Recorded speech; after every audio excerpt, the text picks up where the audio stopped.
സർക്കാർ ജോലിക്ക് കുറുക്കുവഴി.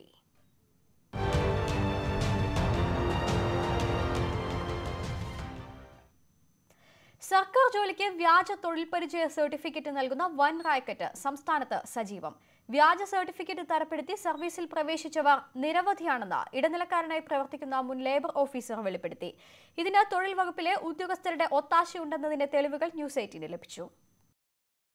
അടുത്തിടെ വന്ന PSC വിജ്ഞാപനത്തിൽ ഒരു ഒഴിവുണ്ട്. ആരോഗ്യവകുപ്പിൽ റെഫ്രിജറേഷൻ മെക്കാനിക്കിൻ്റേത്. ജോലിക്ക് 5 വർഷത്തെ പ്രവൃത്തി പരിചയ നിർബന്ധം. അത് ഉപായത്തിൽ ലഭിക്കാനുള്ള വഴിയാണ് ധനുവച്ചപുരം സ്വദേശി ജോണി, മുൻ ലേബർ ഓഫീസർ. സംഭവം ജോണി ഏറ്റു. ഫ്രിഡ്ജുകളുടെ അറ്റകുറ്റപ്പണി നടത്തുന്ന ഏതെങ്കിലും അംഗീകൃത സ്ഥാപനങ്ങളിലെ രജിസ്ട്രേഷൻ വിവരങ്ങളും മറ്റും വേണം. നെടുമങ്ങാട് ലേബർ ഓഫീസിന്റെ പരിധിയിൽ വരുന്ന സ്ഥലങ്ങളാണെങ്കിൽ സർട്ടിഫിക്കറ്റ് ലഭിക്കുക എളുപ്പമാകും. എളുപ്പം പ്രൊമോട്ട് ചെയ്ത് പോയിട്ടുണ്ട്. നമുക്ക് ഈ പീരീഡ് വെച്ച് വാങ്ങിക്കാം. നെടുമങ്ങാട് മുൻപ് പ്രവർത്തിച്ചിരുന്ന ഉദ്യോഗസ്ഥന്റെ സഹായത്തോടെയാണ് സർട്ടിഫിക്കറ്റ്. സ്ഥാപനത്തിൽ സൂക്ഷിക്കേണ്ട ഹാജർ ബുക്ക് അടക്കം എല്ലാം അവർ സൃഷ്ടിക്കും. പഴയ ഡേറ്റിൽ ഉണ്ടായിരുന്ന കാലത്ത് ഇൻസ്പെക്ടർ എന്നൊക്കെ പറഞ്ഞ് എഴുതി സീലടിച്ചിട്ട് മനസ്സിലായി. ഇപ്പൊ നമ്മുടെ രേഖയൊന്നും ഇല്ലാതെ പറ്റില്ല. കാരണം ഇത് കഴിഞ്ഞ ഇവർ ഇത് രേഖയാക്കി വെക്കണമെന്നില്ല. അതിന്റെ ഒരു കോപ്പി പിന്നെ അങ്ങനെ കൊണ്ടുപോകും. അങ്ങനെ വിളിച്ചാൽ കൊടുക്കും. ഒരു കോപ്പി നിങ്ങൾ വാങ്ങി വയ്ക്കണം. രജിസ്റ്റർ അവിടെ ഉണ്ടാകും. 50,000 രൂപയാണ് ഉദ്യോഗസ്ഥന് നൽകേണ്ടത്. തനിക്ക് എന്തെങ്കിലും മതി. നമ്മള് ഇപ്പൊ ഞാൻ 1 വർഷം 1.5 വർഷത്തേക്ക് ചെയ്ത് 50 ലേബർ ഓഫീസ് കൊടുത്തിട്ടാണ്. 1 ലക്ഷം 2 ലക്ഷം ഒക്കെ വാങ്ങുന്നവരുണ്ട്. MBക്കൊക്കെ 1.5 കൊടുത്തു. 1 വർഷത്തെയാണ്. മറ്റു ജോലികൾക്ക് ലഭിക്കും വ്യാജ സർട്ടിഫിക്കറ്റ്. KSRTCയിൽ പലരും ജോലി നേടിയത് ഇത്തരം വ്യാജ സർട്ടിഫിക്കറ്റുകൾ ഉപയോഗിച്ചാണ്. അതിന് ഈ മുൻ ലേബർ ഓഫീസറുടെ വാക്കുകൾ തന്നെയാണ് തെളിവ്. ട്രാൻസ്പോർട്ടിലാണ് അത് ഞാനല്ല കൊടുത്തത്. എന്റെ കെയർ ഓഫിൽ ഞാൻ ഇതുപോലെ വന്ന് വേറെ ആളെ കൊണ്ടുപോയി. അത് കിട്ടിയവന്മാര് പിന്നെ ഈ ഭയങ്കര ആഡംബരം കാണിച്ചു. ഒന്നും സംഭവിച്ചില്ല. നമ്മളടുത്ത് ചുമതല അടിച്ചോണ്ട് പോയിട്ട് അവിടെ 1.5 വാങ്ങിച്ചിരിക്കുക. അപ്പൊ അങ്ങനെ ഭയങ്കര ഇതായി. അത് പെയിന്റർമാർക്കും കിട്ടി, ബോഡി വർക്കർമാരെല്ലാവരും എടുത്തു.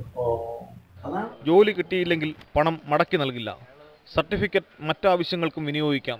സ്ഥാപനത്തിന്റെ വിവരങ്ങളുമായി വരാമെന്ന് പറഞ്ഞു മടങ്ങിയ ഞങ്ങൾ 2 ദിവസം കഴിഞ്ഞ് വീണ്ടും ചെന്നപ്പോൾ ജോണിക്ക് പൂർണ്ണ വിശ്വാസം. സ്ഥാപനത്തിന്റെ പേരെഴുതിക്കൊണ്ടുപോയ കടലാസിൽ തന്നെ ഇനി എന്തൊക്കെ വേണമെന്ന് അയാൾ എഴുതി നൽകി. മസ്റ്റർ റോൾ, വേതന രജിസ്റ്റർ, സർവീസ് റെക്കോർഡ് എന്നിവ ജോണി തയ്യാറാക്കും. ലേബർ ഓഫീസർ ഒപ്പിട്ട് നൽകിയ ശേഷം ഒരു കോപ്പി സ്ഥാപനത്തിൽ സൂക്ഷിക്കാൻ നൽകണം. ലേബർ ഓഫീസർ ഒപ്പിട്ട് സീൽ വയ്ക്കുക. ആ റെക്കോർഡ് അവിടെ വയ്ക്കുക. ഓഫീസിൽ വയ്ക്കാത്ത നമ്മൾ അറിയണ്ട. അതുകൊണ്ട് നിങ്ങളൊരു ആപ്ലിക്കേഷൻ അവിടുത്തെ 1, 2, 3, 4 സ്റ്റാഫിന്റെ കൂടെ നമ്മൾ എഴുതി വിട്ടാൽ മതി. അവിടെ രജിസ്റ്റർ ഉണ്ടോയെന്ന് നോക്കാം. അതിൽ ആഡ് ചെയ്യാൻ പറ്റുമെന്ന്.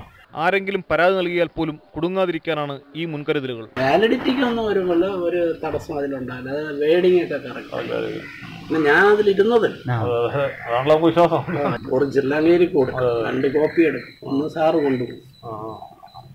കാരണം നിങ്ങൾ ജോലി ചെയ്ത് ഞാൻ ഒരു ലേബർ ഓഫീസർ ഒപ്പിട്ട് എൻ്റെ റെക്കോർഡ് ഇതായിരിക്കുന്നു. അത് മറ്റാരെങ്കിലും വരികയാണെങ്കിൽ അന്ന് ഇത്ര കാലം ജോലി ചെയ്ത് റെക്കോർഡുണ്ട്. അത് PSC വരണമെങ്കിലാണ്. PSC ആരെങ്കിലും കംപ്ലൈൻ്റ് ആയിട്ട് വരണം. അനർഹരായ പലരും സർട്ടിഫിക്കറ്റുകൾ സ്വന്തമാക്കി ജോലി നേടിയിട്ടുണ്ടെന്ന് ജോണിയുടെ സാക്ഷ്യം. എനിക്കൊരു വേണ്ടത്തെ കക്ഷിക്കൊന്ന് തരുമെന്ന് ചോദിക്കുക. ഇത്ര കൊടുക്കാമെന്നത് ഞാൻ വിളിച്ച് ചോദിക്കും. അയാൾ തരുമില്ലെങ്കിൽ തൊട്ട് മുകളിലിരുന്ന ആൾ തരും. അത് ഞാൻ ഒരെണ്ണം വാങ്ങിയിട്ടുണ്ട്. അതുകൊണ്ട് എനിക്ക് ഗ്യാരണ്ടി ഉണ്ട്. മോട്ടോർ വെഹിക്കിൾ ഇൻസ്പെക്ടർ തസ്തികയിൽ വരെ ഇത്തരത്തിൽ സർട്ടിഫിക്കറ്റ് കരസ്ഥമാക്കി ജോലി നേടിയവരുണ്ട്. വാർത്തയ്ക്ക് വേണ്ടിയാണെങ്കിലും വ്യാജ സർട്ടിഫിക്കറ്റ് വാങ്ങുന്നത് സർക്കാർ സംവിധാനങ്ങൾ ദുരുപയോഗം ചെയ്യുകയാണ് എന്നതിനാൽ ഞങ്ങൾ അതിന് മുതിരുന്നില്ല.